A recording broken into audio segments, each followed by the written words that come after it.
Welcome to Heartbreak Chronicles.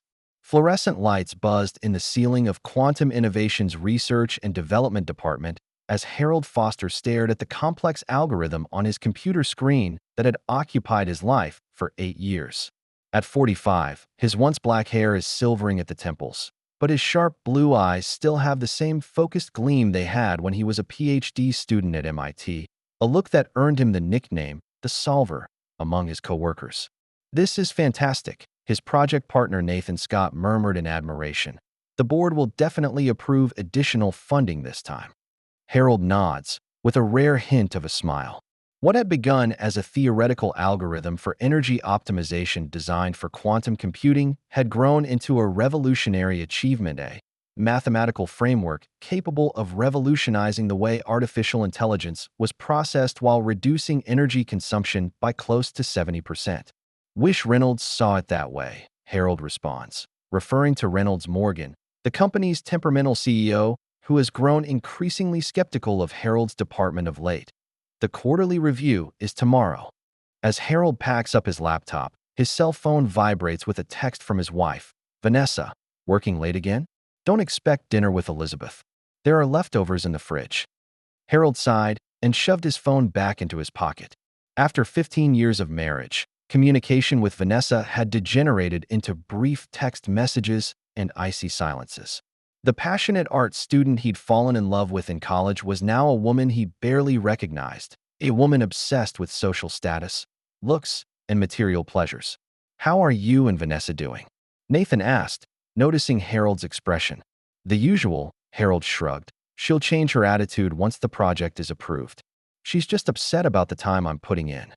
Harold doesn't mention the growing distance between them, how Vanessa's initial support turned to contempt when his theoretical work failed to produce the immediate financial return she expected, how her social circle shifted to the wives of corporate executives and hedge fund managers, or how she began to refer to his work as one of his little math problems.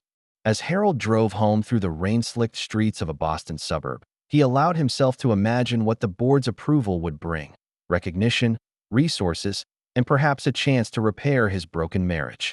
When he arrived home, the house was dark, with only a single light on in the kitchen. Harold warmed up the rest of his pasta and ate it alone in front of the kitchen counter while sliding through tomorrow's presentation on his tablet. At 11:30 p.m., he heard Vanessa's key in the door lock, followed by the familiar sound of her expensive heels tapping on the marble foyer. "You're still awake," she observed, her voice slightly slurred. Her honey blonde hair was perfectly styled, and she was wearing what was obviously a new dress that clung to her slender frame. "Important presentation tomorrow," Harold replied, noting how she avoided his eyes.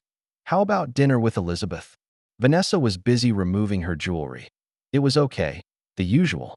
Harold noticed a smudge of lipstick on her collar, a shade that didn't match what Vanessa was using. The detail registered in his mind with clinical another variable in an equation he wasn't yet ready to solve. "I think the board will approve my project tomorrow," he offered, and Reynolds seems impressed with the preliminary results. Vanessa paused, her expression softening briefly before hardening again. "You said the same thing last quarter, Harold. And last quarter." She kicked off her heels. "I'm going to bed." As Harold sat alone in the kitchen, his thoughts returned to the equation he had solved today. Every problem has a solution, once you identify the right variables. He realized that his marriage had become a problem he had been avoiding solving. He pulled out his cell phone and opened an app he had installed weeks ago but never activated. With just a few clicks, he connected it to his home security system and several hidden devices he had placed throughout the house. The data would now flow to a secure server that only he could access. If his suspicions are correct, he will soon have all the variables he needs. The conference room at Quantum Innovations fell silent as Harold finished his presentation. The projector hummed softly, displaying his last slide, an elegant representation of the algorithm that had occupied him for almost a decade of his life. Reynolds Morgan leans forward, his gray eyes hard to read. The 63-year-old CEO has built Quantum Innovations from a startup to a technology powerhouse through a series of visionary investments and ruthless business strategies. "Impressive work, Foster," Reynolds concluded, "but I'm afraid we're going to have to steer the company in a different direction." Harold felt the floor crumble beneath his feet. A different direction? The board voted on it this morning. We're moving away from theoretical research to more immediate commercial applications. Reynolds wouldn't meet his eyes. And your department is being disbanded. This is ridiculous. Harold struggled to keep his voice steady. This algorithm could revolutionize Dash. Your employment is terminated immediately, Reynolds continued, sliding a folder across the desk. Standard severance package. Security will escort you to empty your office. The conference room blurs around Harold as the impact gradually hits him. 8 years of work, his team, his reputation. You can't just take my research away from me, he said, his consciousness clearing. Reynolds' smile doesn't reach his eyes. Your employment contract is clear, Dr. Foster. All intellectual property developed during your tenure belongs to Quantum Innovations. As security appeared at the door, Harold noticed Cameron Lloyd, the company's rising star in applied AI, grinning smugly in the corner. The pieces suddenly aligned in Harold's mind. Cameron's recent interest in his work, the unexplained access logs on his secure server, Reynolds' sudden change of heart. You're making a mistake, Harold said calmly as he was escorted out. Reynolds shrugs. Business isn't theoretical, Harold. It's practical. 3 hours later, Harold sits in his car in the company parking lot, a cardboard box with his personal belongings sitting on the passenger seat. His cell phone vibrates as he receives a text message from Nathan. I got laid off too. The whole team is gone. What the hell happened? Before Harold could reply, another message appeared. This time it was from his home security system. 2:17 p.m. Motion detected in master bedroom. Out of impulse, he turned on the live monitor. The image froze him in his tracks. Vanessa, in their bed, with a man Harold immediately recognized Cameron Lloyd. Harold's hands gripped the steering wheel, his knuckles white with exertion. Betrayal crystallized clearly in his mind. His job had been stolen, his marriage a lie. Everything he'd built over the course of 15 years was being systematically dismantled. Harold took a deep breath and tried to control the anger surging through his body. He wanted to rush home immediately and expose them on the spot, to see the panic on Vanessa's face for himself. But his rational mind stopped the urge. A direct confrontation would not solve the underlying problem and might even cost him the initiative. No, he needed a more radical solution. Even as anger flowed through him, a strange calm descended. The mathematician in him recognized that he now had all the variables of the equation. And every equation, no matter how complex, could be solved the right way. He would make them pay, not only Cameron and Vanessa, but also Reynolds, the man who had betrayed his professional trust. Revenge would be precise, cool, and thorough. He started his car and drove to a small patent attorney's office in the Cambridge district where an old friend from his college days practiced. Theodore, Harold said when his friend answered the phone. I need to file a provisional patent immediately, and I need absolute confidentiality. What's happening? Theodore asked, sensing the tension in Harold's voice.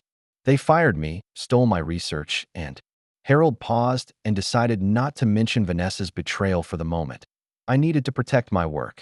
Fortunately, I have been very disciplined in my research methods and kept detailed process notebooks, which are still in my personal possession. What's more, I accomplished key breakthroughs while working unpaid weekends at home using my personal devices. If one reads the fine print carefully, these jobs are not technically covered by my employment contract. Theodore's expression turned serious. Those bastards, he whispered. I'll deal with this immediately. But Harold, you need to know that this is going to be an uphill battle. I'm not afraid of tough, Harold replied, calm determination shining in his eyes. I just need to make sure I'm precise every step of the way. Later that evening, Harold returned home at his usual time, with the preliminary patent documents safely filed. He found Vanessa in the kitchen, sliding her cell phone around. You're late, she said without looking up. Had a rough day at work, Harold replied, his voice steady. Budget cuts. I may be facing reduced hours at work. Vanessa looked up, annoyance flashing across her face. Seriously? After all the overtime you've put in? Harold shrugs. Projects get canceled. That's business. That's what worries me, Vanessa snapped. All those years wasted on theories that don't pay the bills. I warned you a long time ago to focus on more practical areas. Harold noticed the complacency in her voice, as if his failure validated her long-held suspicions. What stung even more was that she didn't ask him how he was feeling, didn't offer comfort. Instead, he asked, "How was your day?" "It was okay," she replied, continuing to check her phone. "Elizabeth and I had lunch at Maison Laurent." Another lie. Harold internally calculates, adding this to the data points he's collected. Every lie, every act of deception, was a variable in his revenge equation. "I'm going to take a shower," Harold said. As the water washes over him, Harold activates the recording app on his phone, detailing the day's events. Then he sent Theodore a secure email that would carry out specific instructions if certain conditions were met. He carefully considered his plan. It wasn't just about patents and intellectual property. It was about justice, about making those who betrayed him pay the price they deserved. Vanessa, Cameron, and Reynolds will all regret their actions, but Harold won't let emotional impulses cloud his judgment. His revenge will be methodical and as precise as solving a complex equation. The rules of the game have changed, but Harold has always excelled at games with clear mathematical parameters.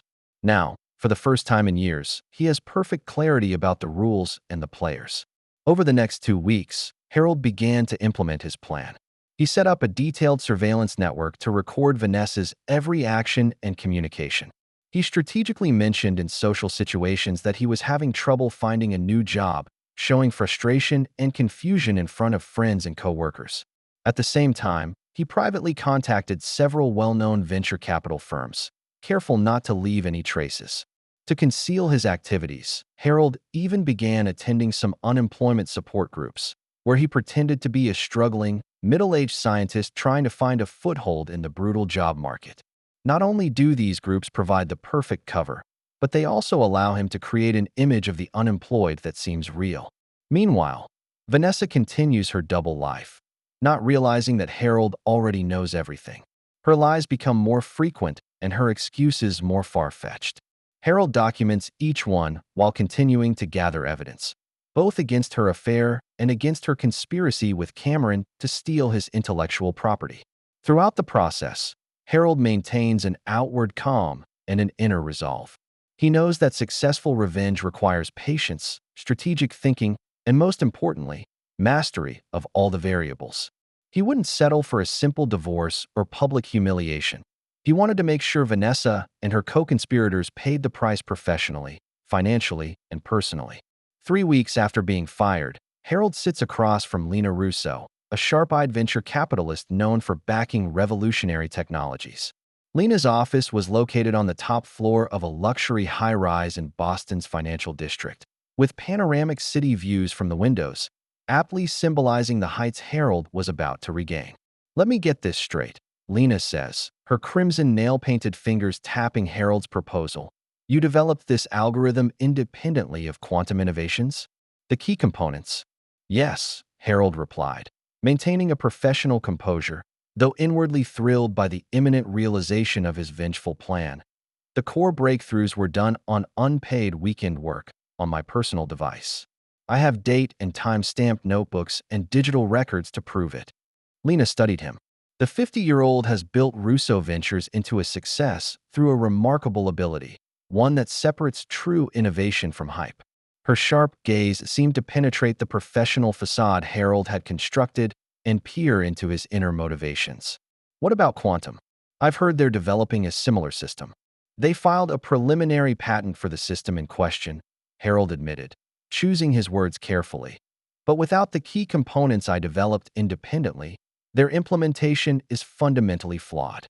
Lena's mouth quirked into a smile as she realized the meaning of Harold's words. "So they're sitting on an expensive, non-functioning system." "Precisely. Once it goes into production, the flaws will show, and the market will open up to someone with a complete solution." "What do you want, Dr. Foster? Revenge or success?" Lena asked a direct question, her eyes locked on Harold. Harold didn't flinch. "Both," he answered honestly, "but success is the better revenge." The answer seemed to satisfy Lena. She leaned back in her chair and scrutinized Harold with newfound respect. "I had thought you were just a theorist, Dr. Foster. Apparently, I underestimated you." "A lot of people do," Harold said calmly, "and it usually works in my favor." Lena nods, clearly satisfied with his answer. "My legal team will contact your attorney.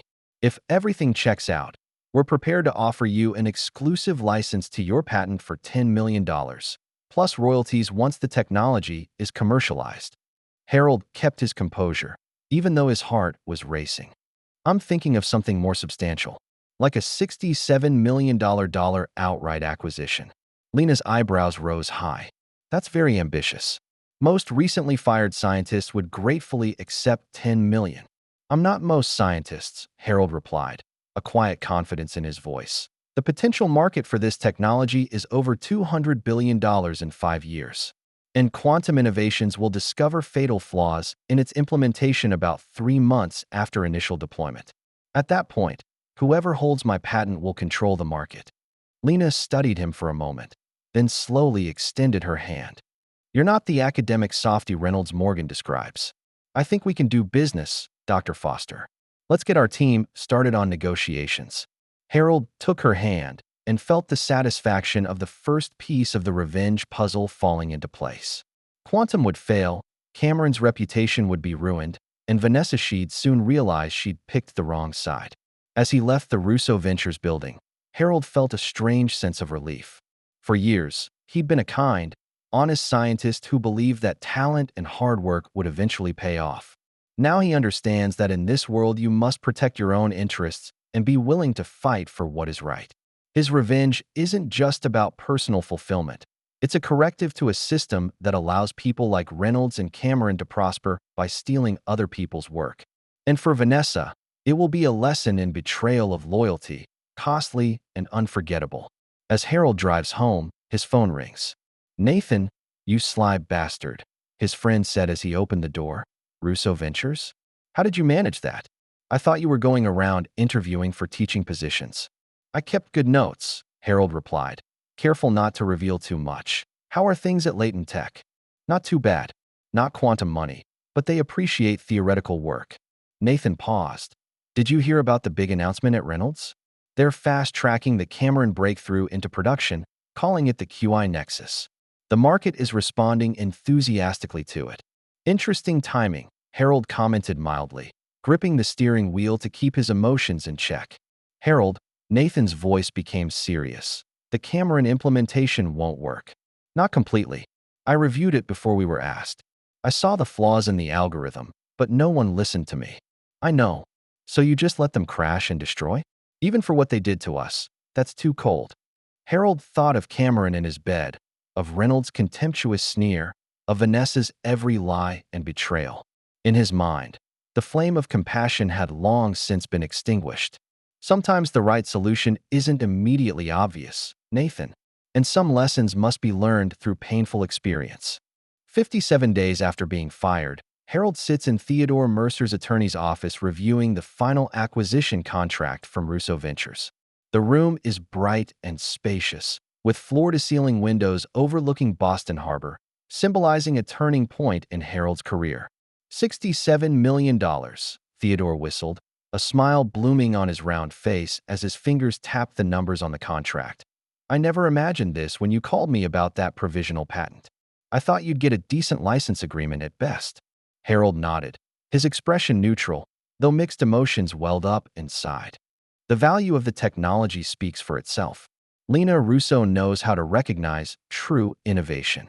But to go from being fired to being one of the richest people in Boston in less than 2 months, Theodore's voice trailed off, shaking his head, is almost unbelievable. "Did you tell Vanessa?"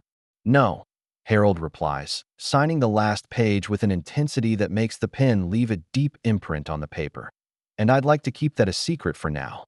Theodore's expression turns serious as he puts the pen down and looks Harold straight in the eye.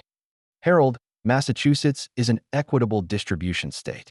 If you're considering what I think you are, timing and disclosure matters are very important. Hiding assets in a divorce case can put the judge very much against you." "I'm well aware of that," Harold said, his voice calm and firm, "which is why I documented everything so precisely, including evidence of Vanessa's infidelity and her assistance to Cameron in stealing my intellectual property." Theodore leaned back in his chair and pondered the legal implications of this information. Marital infidelity and financial crimes do change the distribution equation, but you need hard evidence. "I have recordings, bank records, location data, and text message logs," Harold replied. "Every betrayal is documented. Every lie is evidence. You've been spying on her? Theodore asked, surprise tinged with professional concern. I was protecting myself, Harold corrected, using security systems on my own property. She chose to betray me in our bed with a coworker, in our home discussing how to steal my work. As if in response, Harold's phone vibrated to receive a news alert. Quantum Innovations announces major breakthrough, QI Nexus to revolutionize AI processing. Theodore glanced at the headline. Isn't this based on your work? Partially, Harold admitted, a sneer emerging from the corner of his mouth, but incomplete. It's missing a key component I developed at home. Without it, the system would break down in a large-scale implementation. You could sue for patent infringement. That would be premature, Harold replied, a calculating gleam in his eye. Let's see how the market reacts first. Let Reynolds and Cameron enjoy their brief victory. It will make the ensuing defeat all the more painful. Theodore looks at Harold, and for the first time seems to truly see the man. You've changed, Harold. No, Harold replied, his voice calm and firm. I just stopped ignoring reality. The world doesn't reward kindness and honesty. It rewards precise calculations and strategic thinking. I'm just fighting them with their own rules. The market reacted enthusiastically to Quantum Innovations' announcement. Stock jumped 28% after the announcement. Tech blogs have labeled Cameron Lloyd as a visionary, predicting that he will be the next star of the tech world. Reynolds Morgan was interviewed and predicted that QI Nexus would capture 70% of the enterprise AI market within 2 years. Harold stays silent, waiting patiently like a chess player for his opponent to walk into a trap. He began constructing a whole new identity, founder of Foster Math Consulting, a small consulting business that provided the perfect cover for his revenge plan. He rents a small office, sets up a website, and prints business cards, all to maintain the image of a struggling independent consultant. Meanwhile, he secretly worked with the team at Russo Ventures to perfect the quantum flux system, ensuring that it would immediately fill a gap in the market when QI Nexus crashed. At home, the masquerade continues. Vanessa's behavior suddenly shifts. Her late-night get-togethers with Elizabeth diminished. She began asking about his consulting business, his meetings, his future plans. She even begins to show more intimacy at home, although Harold can see the calculation and falseness. The surveillance system records numerous panic calls to Cameron, who assures her that Harold still knows nothing and advises her to remain normal to avoid arousing suspicion. She even began complaining about Harold's failures during the calls, indicating how she would enjoy Cameron's success after the divorce. Harold convinced her that he was in the dark. He crafts each conversation to lead Vanessa to reveal more information while presenting the image of an unemployed scientist in financial trouble. We may need to downsize, he casually mentions over dinner one day, watching for her reaction. The mortgage is becoming unmanageable on a consulting income. I can barely afford last month's premium. Vanessa's smile tightened and a flicker of unease flashed in her eyes. She fiddled with the food on her plate with her fork, contemplating how to respond. Surely some opportunity will present itself soon. You're too smart to be ignored for long. With my background, Harold said bitterly, playing the frustrated role perfectly. My background includes being fired for pursuing theoretical work with limited commercial applications, Harold reminded her, noting the contempt that flashed in her eyes. And that's not exactly a selling point. Most companies want immediately commercializable solutions. Well, Vanessa put her fork down, impatience in her tone. We need to be pragmatic. I've been thinking about returning to work myself. At least that way we can maintain our lifestyle until you find the right position. That could be wise, Harold agrees, showing gratitude. Your art degree could open doors in several fields. The gallery might appreciate your eye. The look Vanessa gave him contained both surprise and calculation. She hadn't anticipated his support for her employment. Perhaps she had anticipated an ego-driven rejection to justify her divorce. Instead, Harold seemed to become submissive, almost desperate, which caught her off guard. Harold smiled secretly. Vanessa's every reaction confirms his prediction. She wanted him to seem unreasonable, wanted him to be the villain in the divorce. But he wouldn't give her that chance. Instead, he'll let her walk into the trap he's set for herself. 2 days later, while Harold pretends to be in a client meeting, he's actually sitting in a coffee shop across from private investigator Naomi Wright. a former cybersecurity expert who has since moved on to investigative work. The cafe is located away from their usual haunts, ensuring that they don't run into chance acquaintances. Everything is documented, Naomi confirms, sliding an encrypted USB drive across the desktop. The affair began about 6 months ago, shortly after Cameron was promoted at Quantum Innovations. The correspondence suggests a concerted effort to acquire and utilize your research. Harold picked up the flash drive, feeling its weight, knowing it contained key evidence of his revenge. Is there any direct evidence that Reynolds Morgan was aware of this arrangement? There are several call logs and meetings, Naomi nodded, flipping through her laptop. Specifically, 2 weeks after the breakthrough in your algorithm, Cameron had a lengthy private meeting with Reynolds, after which your secure servers began showing unauthorized access attempts. What about finances? Naomi closed her laptop, professional calm shining in her eyes.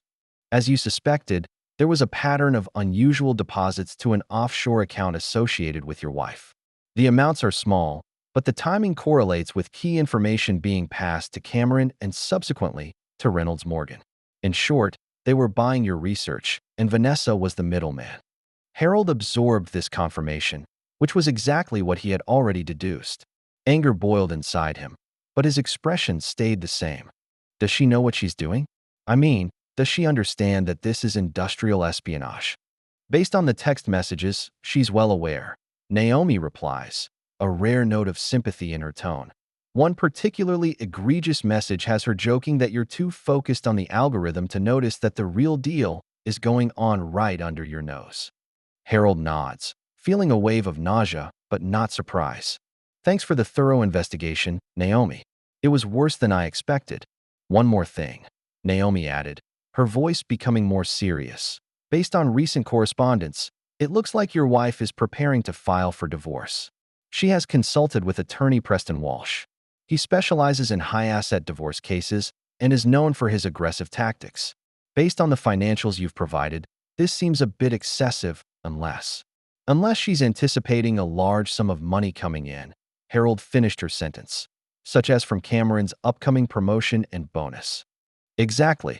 Harold allowed herself a small smile, showing emotion for the first time in the entire conversation. Perfect timing. Thank you so much for your work, Naomi. Your findings are just the last few pieces of the puzzle I needed. As he left the cafe, Harold felt a strange sense of relief. All suspicions had been confirmed. All guesses turned out to be true.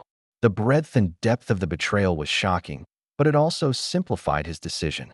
There was no reason to exercise restraint or compassion.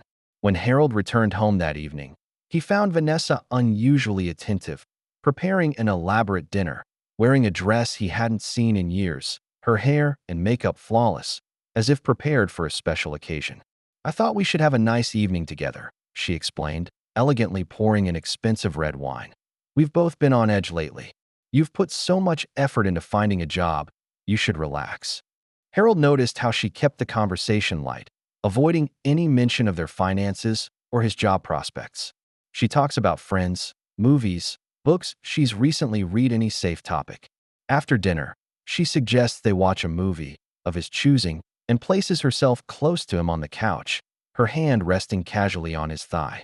This deliberate seduction was almost elegant, transparent in its strategic display. Harold recognized it for what it was, a tactic to establish marital harmony on the record against any allegations of desertion or alienation he might make. A typical pre-divorce tactic to build a favorable court record. He went along with it, accepting her sudden intimacy without comment.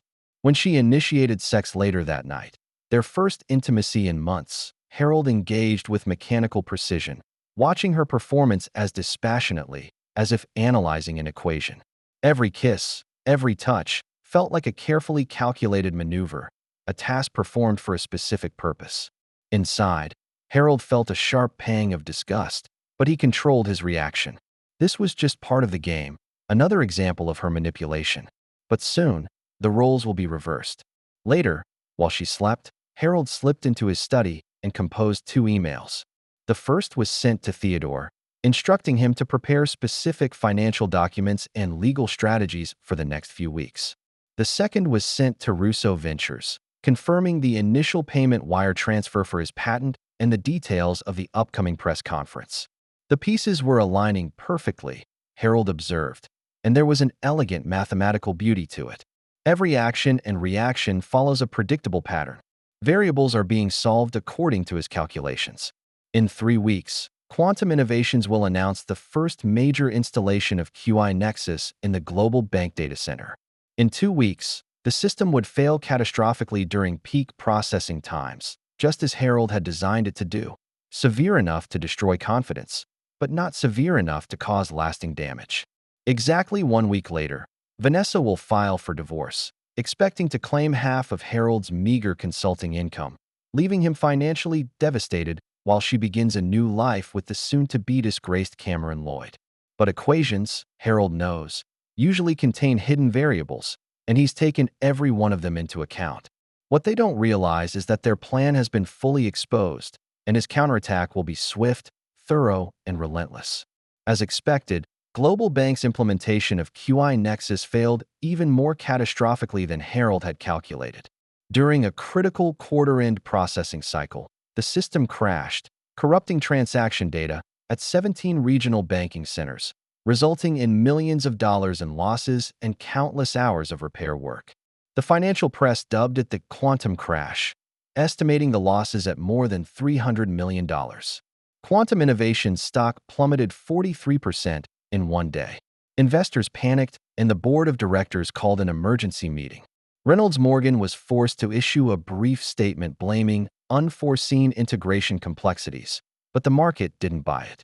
Technical analysts began to question the company's entire AI development strategy. Cameron Lloyd, once a rising star, now faces angry investors and bitter media scrutiny. Harold watched it all, as if observing a carefully designed experiment proceeding as expected. The next day, Russo Ventures announced their quantum flux system, which immediately garnered pre-orders from 3 major banking groups. The stock market reacted immediately, with Russo's shares rising 37% while Quantum continued to fall. What's more, Harold received a text message from Theodore. She filed this morning. Preston Walsh represented her. Just as you predicted. Everything went according to plan. Vanessa chose the perfect time to betray him, just when she thought he was at his most vulnerable. What she didn't know was that Harold was fully prepared. Later that evening, Harold comes home at his usual time to find Vanessa sitting in the living room with her hands clasped and a stern look on her face. He noticed a formal legal folder sitting on the coffee table. "We need to talk," she said, her voice laced with a tension she tried to hide. Harold sat down, keeping his expression neutral. "About what?" "Harold, I've been thinking for a long time," she began, a rehearsed tone in her voice, "that I don't think our marriage can be fixed anymore. I filed for divorce today." Harold allowed himself to show an appropriate level of shock. "Vanessa, this is so sudden. I know we've had our difficulties lately, but—" "No, it's not sudden," she interrupted him, seemingly satisfied with being able to control the conversation. "We've been estranged for a long time. You were focused on your work, and I felt neglected and undervalued. I need a fresh start." "I understand how you feel," Harold replied, with an appropriate amount of pain in his voice. "But we can't try counseling or—" "My decision is set," Vanessa said firmly. "My lawyer said it should be a relatively simple procedure given our financial situation. I'm not a greedy man, Harold. I just want a fair distribution." Harold smiled inwardly. She assumed that he was currently in a meager financial position and expected to receive half of the paltry income. She had absolutely no idea what was going to happen in a few days. "I just hope we can keep it civilized," Harold said. "What are your thoughts on the financial arrangements?" Vanessa's eyes twinkled as she tried to hide her satisfaction. "My attorney suggested we each get half from the consulting firm, plus the equity in the house. I'll let you keep your car and personal belongings." It was generous, as she understood the financial situation. What she didn't know, of course, was that in just 3 days, Harold would become the owner of $67 million, and she would not be entitled to a penny of it because the deal was finalized after she filed for divorce. "That seems reasonable," Harold replied. "Where do we start?" "My attorney will contact you. Preston Walsh. He specializes in these types of cases." Harold nods as if the name means nothing to him. "I'll get my own lawyer." "Of course." Vanessa stood up, suddenly looking eager to end this conversation. "I'll be staying at Elizabeth's tonight. I think we both need some space to process this." "That's probably for the best," Harold agreed. After she packs an overnight bag and leaves, Harold sits in the sedate house, feeling the sweetness of his impending victory. He pulls out his cell phone and texts Theodore. "She submitted tonight. On schedule for Phase 3. The reply was almost immediate. "Understood. Russo's payment transfers tomorrow. Her timing couldn't be more perfect." Harold smiled, feeling truly satisfied for the first time in months. The equation was working out perfectly. The next day, while Harold was at Theodore's office signing the final acquisition documents, his cell phone received a formal notification from Vanessa's attorney. Preston Walsh demanded immediate disclosure of all financial assets and sources of income. "The timing is just perfect," Theodore commented, handing Harold a confirmation of a bank transfer showing that the $67 million had been safely deposited into a trust fund set up specifically for that purpose. And she has no more idea than anyone else what she just missed. Harold studied the document, sensing its significance. "Now we move on to Phase 4. I want a thorough financial audit, proof of her infidelity, and a patent infringement suit against Cameron and Quantum Innovations." "Regarding patent infringement," Theodore said, "we have enough evidence that they used your work. But I must warn you that this will be an expensive legal battle." "Money is no longer an issue," Harold replied. "I want them to pay for what they did. Cameron stole my job, Reynolds took advantage of my trust, and Vanessa betrayed our marriage. This isn't just about money, it's about justice." Theodore nods, understanding the depth of Harold's motives. "Then let's give them a fight they'll never forget." A week later, the media exploded. A Boston Globe headline read, "Ex-Quantum employee shocks tech world with $70 million algorithm deal." The story detailed how Harold independently developed key technology, how Quantum tried to steal it, and how the disastrous QI Nexus debacle exposed the company's misconduct. Cameron Lloyd finds himself at the center of the storm. Not only is he blamed for the QI Nexus debacle, but he now faces accusations of industrial espionage. Leaked emails from within the company reveal an organized effort to get his hands on Harold's work. Worse, some of the emails hinted at an inappropriate personal relationship with Harold's wife. Reynolds Morgan tried to control the damage, but it was too late. The board of directors called for his resignation, and shareholders filed a class action lawsuit. The company's reputation is destroyed, and the value of its stock nearly evaporates. Meanwhile, Vanessa finds herself in a completely different situation than she expected. Not only has Harold suddenly become extremely wealthy, but her relationship with Cameron and her role in industrial espionage have been exposed in the spotlight. The press dubbed her the spy wife, and her social circle quickly distanced themselves from her. Preston Walsh finds himself representing a client with no moral high ground in a divorce battle he cannot possibly win. Harold's legal team, led by Theodore, systematically dismantled Vanessa's claims. Not only is she not entitled to Harold's newfound wealth, but her infidelity and involvement in industrial espionage actually puts her at risk of criminal prosecution. As the divorce proceedings proceeded, more details surfaced. Harold's surveillance system records hundreds of hours of conversations between Vanessa and Cameron discussing ways to manipulate Harold, steal his research, and plan to leave Cameron after he receives a promotion. The recordings revealed a cold calculation that shocked even seasoned divorce lawyers. "She actually discusses how to make you seem unstable in a divorce," Theodore reported to Harold, "including deliberately provoking arguments and recording your reactions." The level of manipulation was almost psychopathic. Harold nodded, feeling a cold satisfaction. She wanted to play games. Now she's going to learn how real games are played. The final blow came in the form of Harold's countersuit. Not only is he seeking a divorce, but he's suing Vanessa for civil damages, seeking financial losses resulting from her role in industrial espionage. The amount was staggering, $50 million, representing the potential income he could have earned through proper channels had his work not been stolen and misused. Vanessa's world falls apart completely. Not only had she lost her marriage and her social standing, she was facing a huge civil judgment that could have impoverished her for the rest of her life. Cameron, whom she once considered a ticket to success, was now a social outcast, facing criminal charges and unable to find employment.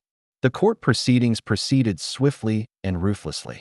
Harold's evidence was overwhelming and his legal team was impeccable. The media continued to focus on the case, portraying it as the story of how a betrayed genius outsmarted those who sought to destroy him. The final hearing was a massacre. Vanessa, now looking tired and defeated, sits at the defense table while her once contemptuous husband sits at the plaintiff's table, calm and confident. The judge, a stern, middle-aged woman, barely concealed her disgust after hearing all the evidence. "This court has seen many cases of betrayal," she said, "but this level of systematic deception, manipulation, and industrial espionage is rare." Not only did the defendant betray her marriage vows, she was actively involved in a criminal enterprise that destroyed her husband's career. The judgment was swift and thorough. Not only did Vanessa receive no marital property, she was ordered to pay Harold $42 million in damages. In addition, she faced 3 years of probation and 1,000 hours of community service for her role in industrial espionage. Cameron Lloyd received a harsher punishment. In addition to losing his job and facing his own civil lawsuit, he was convicted of industrial espionage and faces 2 years in prison. His once promising career was over for good, and his reputation in the tech world was destroyed forever. Reynolds Morgan, while avoiding criminal prosecution, found himself in a position where no one in the industry would hire him.